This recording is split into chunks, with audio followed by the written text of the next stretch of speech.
Welcome to Crime Siren. I am Nenika, and today I'll tell you another heart wrenching story. Every morning, before most of us even open our eyes, some men and women are already on the streets, cleaning, swiping, collecting the waste we have left behind, quietly without any. Mahadur Jagtap was one of them. He was 31-year-old, a husband, a father of two little boys, and every single morning he showed up. Not because it was, glamorous, not because it paid well, but because it was his duty, his responsibility.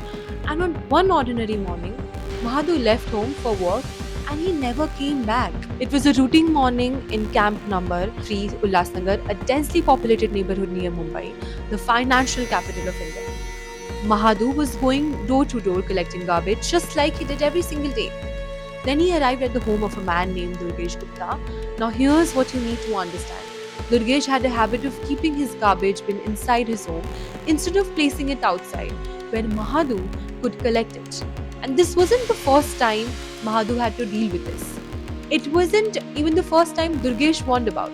But on this morning, when Mahadu asked Durgesh to bring the dustbin outside so he could collect the waste, something snapped.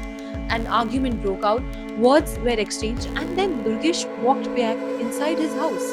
For a brief moment, maybe Mahadu thought the argument was over. Maybe he took a breath. Maybe he thought about getting back to work. But Durgesh didn't come back empty handed.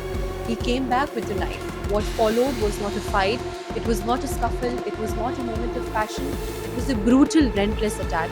Durgesh stabbed Mahadur Jagtap 32 times. Imagine, not one time, two times, 32 times.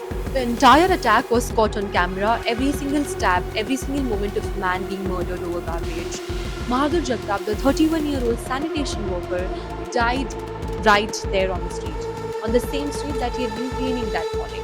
Police arrived and arrested Durgesh Gupta within 1 hour of the incident. The evidence was undeniable, the camera had captured everything. But justice for Madhu had already come too late. Now I want you to pause for a moment because this story doesn't end with an arrest. Back home, Mahadu's wife Purvi was waiting. Maybe she was preparing breakfast, maybe she was getting their two boys ready for the day.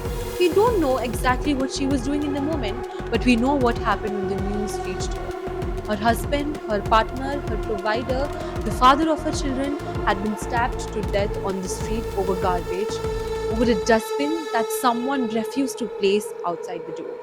The grief that hit Purvi in that moment is something most of us will never fully understand. In an instant, her entire world collapsed, and Purvi could not bear it. She took her own life. Two tragedies, one morning, and now two little boys, two sons of Mahadu and Purvi Jagtap, children who woke up that morning with a mother and a father, and by the end of the day had meaning. This story should shake all of us. Madhu Jagtap was not a criminal.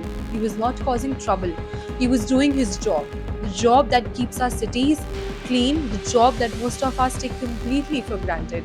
He simply asked a man to keep his garbage in the right place, and he was skilled for it. There are thousands of sanitation workers across India, across the world, who go to work every day in conditions that are difficult, underpaid, and underappreciated. They face humiliation, they face disrespect, and sometimes they face violence too. Bahadur's story is a brutal reminder of how little value some people place on the lives of those who serve them. His two sons will grow up without their parents. They'll grow up with a story that didn't choose a fate they didn't deserve. The accused Durgesh Gupta has been arrested. The law will take its course, but no courtroom verdict will bring back Mahadur Jagtap. No sentence will give those two boys their father's hand to hold or their mother's voice to hear. If this story moved you, if it made you feel something, then share it please, because Mahadur Jagtap deserved to live. He deserved to come home that night. He deserved better than what this world gave. And the least we can do is make sure the story is heard.